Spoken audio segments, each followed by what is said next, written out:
Hi, so like I did say earlier on, today is International Women's Day. I'm proud to be a woman, I should say. And the day is set aside to celebrate women who show their respect, love, and appreciation towards the achievements and progress made by women across the country. And this year's theme for the day is a promise is a promise. Time for action to end violence against women. And with me in the studio this afternoon is a very beautiful woman, Reverend Dr. Joyce Rosalind Aryee, the Executive Director of Salt and Light Ministries and a former Chief Executive Officer of the Ghana Chamber of Mines, and also a former Secretary of the former Secretary of Education under the PNDC era. Thanks for your time. Wendy, thank you very much. Happy Women's Day. Happy Women's Day too. I heard you say you're proud to be a woman. Yes, I am. Well, if God ever asked me what I'd like to become, because He's sending me back, I'll come back as a woman. That's beautiful to know. Yeah.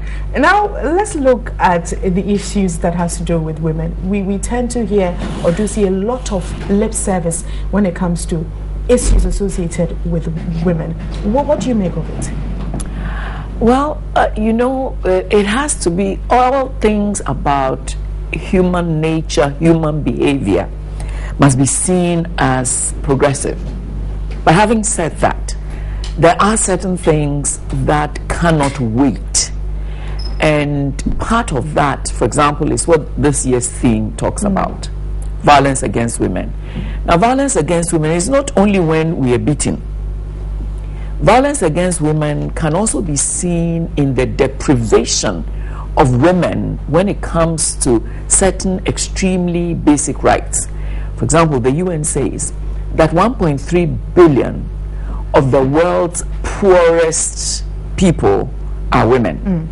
And I'm sure here in our own country, if we were to do some serious statistics, you would find that the poorest of the poor happen to be women who still have to take care of their households. That for me is also a certain form of violence, because it means that the woman is deprived, totally deprived, and those things, must be addressed.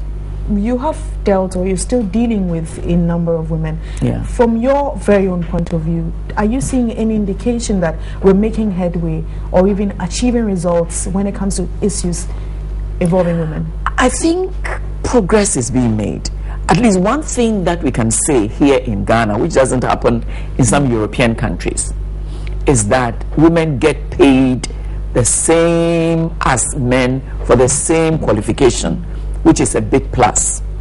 Also, you see that our women's advocates, the NGOs that really are advocating for women, have become more visible. And they don't just make noise, they are really working at specific issues. And so that too is a plus. I think the nation's own plan for girl-child education is also something which is good. But we've also noticed, for example, that a lot of girls drop out after JHS, and this is because either they get pregnant or at home they're told it's not necessary and so on. So what we really need to do is to begin a national program talking about the importance of both men and women in the development agenda. Take the way education is now. Now, if you are not educated properly as a mother, there's no way you're going to be able to help your children. To deal with ICT, to deal with mathematics, and so there's no way you can do that. So stopping just at 14 or 15 is just not on. And this is not going to end because there's no law which says they shouldn't. It's rather family behavior. So we really, the churches, the chiefs, as well as the nation, we really need to take very seriously making sure that women cross the barrier of JHS and move on. Now, the important thing is that if you reduce the poverty levels of women, then they are not going to say that, well, come and help me sell my goods while I take the man to the boy to school. So reducing the poverty levels of women is also extremely important. I travel a lot, and on the way sometimes you hear women selling oranges and so on by the roadside. I stop to chat, and it is very painful The other day, for example, there was a young girl selling onions. And she said, oh, madam, buy my onions for me because I need it for my school fees. So I said, no, I don't need onions. And how do I know it's true? And the women standing around say, yes, she's been sent out of school. I didn't need the onions, but I bought and even left some money over, and I said, okay, you go pay your school fees. Now, Reverend, looking at, you have touched on education, you have touched on ICT, you have touched on mathematics. Off camera, we're looking at science and technology. And yes, we do hear a lot of measures being put in place. Yes, women and girls moving into ICT. But let's look at 10 years from today. Do you think that the structures are there or will be there to even push women or encourage women into that very sector? Yes and no. Why? Yes and no in the sense that if we just go by what we say in this country, oh my goodness, this country will be the best country in the world.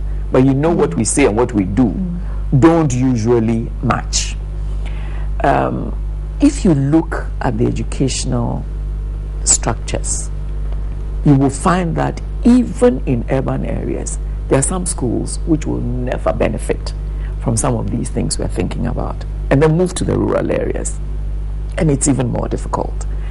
So really we need to expand our educational structures and services.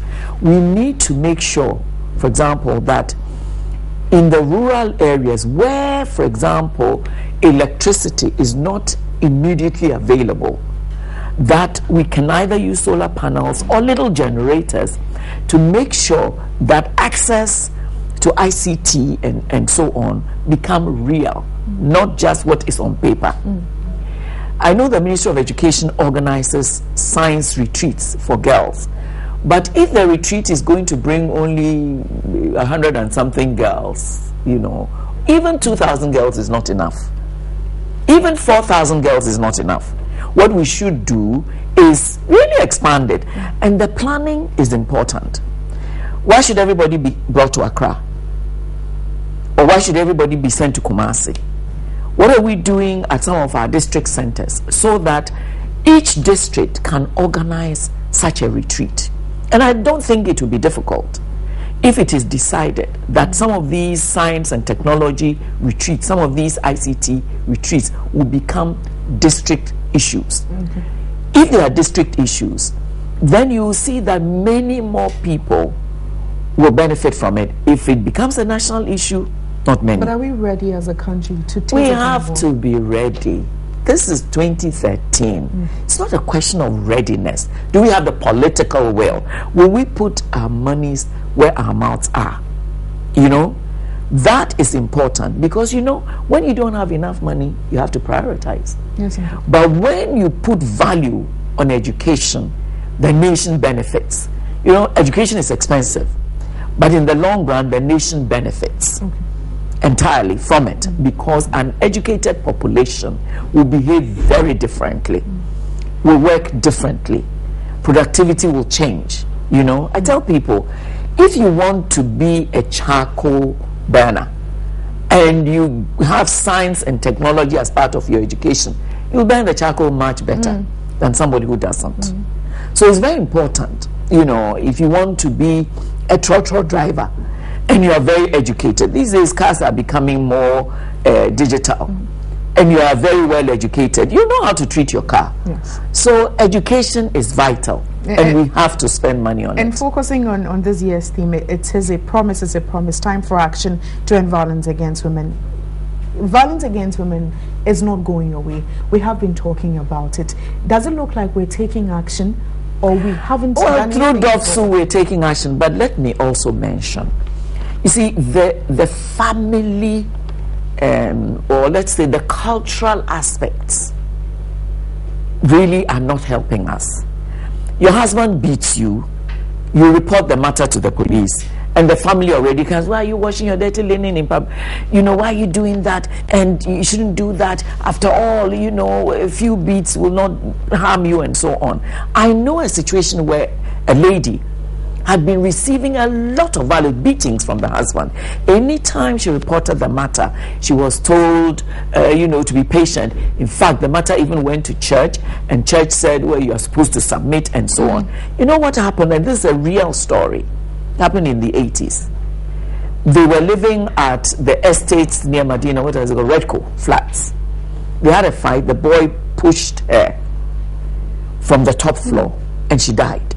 Now, if culturally we had decided that it is not a shame for a lady to leave the marriage because the man is too violent, let her stay apart for a while, this would have been solved. If churches would be more sensitive and speak to the man also, about the way they should manage their problems, then it will be okay. Right now, most homes are ashamed when it comes to a husband beating a woman, and these we get them beaten and killed and maimed all over. As families, as nations, as cultures, we should change. So for you, whose responsibility is it? Is it in the first? It is in the home. Is it it's in family, the home. Society, church? It is in the home. Society is inanimate. It is in the home. It is in the church. It is at the level of the community. Chiefs should now start dealing with some of these violent. I think they should be trained in the chief's court to deal with some of these things. And our men. Sometimes we have to blame ourselves for the way we raise the men. If you are short-tempered, it doesn't mean you should use your hands. In any case, what bothers me most, here is a woman you claim you love and you are living with. Something happens and you beat the person to pulp. And then at night, she's supposed to sleep in your bed. Excuse me. Excuse me. It should not happen. And if our men do not know how to manage their lives and their tempers, they need real schooling. I think we need to spend time on the men. And marriage counseling should take a different turn. I think that's why you also talk about the family, because yes, if the upbringing is not there, exactly, there's no way it can but so many of us go to church, we go to the mosque and so on. We should be talking about these things there. We should be talking about these things there. What is it that will make you beat up someone you claim you love? That it happened. And I remember at one time a woman reported the man had really beaten her up to pulp, disfigured her and so on. When he was being sent to prison, she fainted. Of course, because she will say that that's her husband. Or that's her husband. Then why did she go and report? Do you get me? So we women too should recognize that what is against the law is against the law, and there's a consequence to it. There's a consequence to it. If you decide to go and report, let the matter go to the whole hog. It's like violence against women through rape and so on. A boy rapes a girl and the matter is taken to court, and maybe the families begin to meet together. It doesn't make sense. It doesn't make sense. Now, focusing on the theme, that's the last question on the theme. 5 years from now, what would you want to see when it comes to violence against women? I would like to see a society. I'd like to see a society where the men don't feel that the women are competing with them. Where in marriage, people learn to deal with conflict. Conflict management is a skill. And people need to be helped to manage that kind of skill. A lot of the time, money is also an issue. Not enough chop money, or maybe the woman is earning and doesn't want to add to the chop money, so on. So before you get married, all these things must be sorted out. Some of the men too, the women will call kwasiampenyi, when you get the money, you go and drink and you don't bring some home. So the issues that will make a man spend his money on drinks rather than on his family, on his own children, these are serious emotional and psychological issues that cannot be wished away. Because truly speaking, why would a man want to go and drink rather than buy a shirt for his son or a dress for the daughter? It means that the man is going through some emotional stress that he cannot manage by himself. So the way we manage these things, psychologists must come in. We must, using the church through counseling, manage these things. We can't just talk about them. If it were easy to just talk and get the changes, I think we would have solved the problems. No, quickly, Reverend, before I let you go, some people might say that you have seen it all, although you might object to that. And I still have a few things to see. Okay, you're a woman. What would you tell Ghanaian women to achieve their dreams and be what they want to be? To begin with, Ghanaian women owe it to their maker to be the best that they were created to be. Each of us comes into this world for a purpose. There are things that we need to do. Some of us will go into various areas of endeavor. The thing is to be the best that we ought to be. Number two, marriage is not a disease, but it comes with sacrifice. So when you are into a career and you decide to marry, you have to also plan to pace yourself and be able to manage both. Having children is absolutely important, because if we don't have children, we will not have the future. But that too is a big sacrifice. So as women, we need to recognize that by the very nature of our beings, the fact that we nurture children, we put time out, pacing ourselves and so on, children grow up. So then we have to plan, take good care of them, and then take up our careers again. People we work with have to recognize that bringing a child into the world is the first point of development. I hope the president is listening. First point of development. And so it must not be used against us that we are pregnant, you know, and so we are not doing the work. The men make us pregnant, but they do the work, and so can we.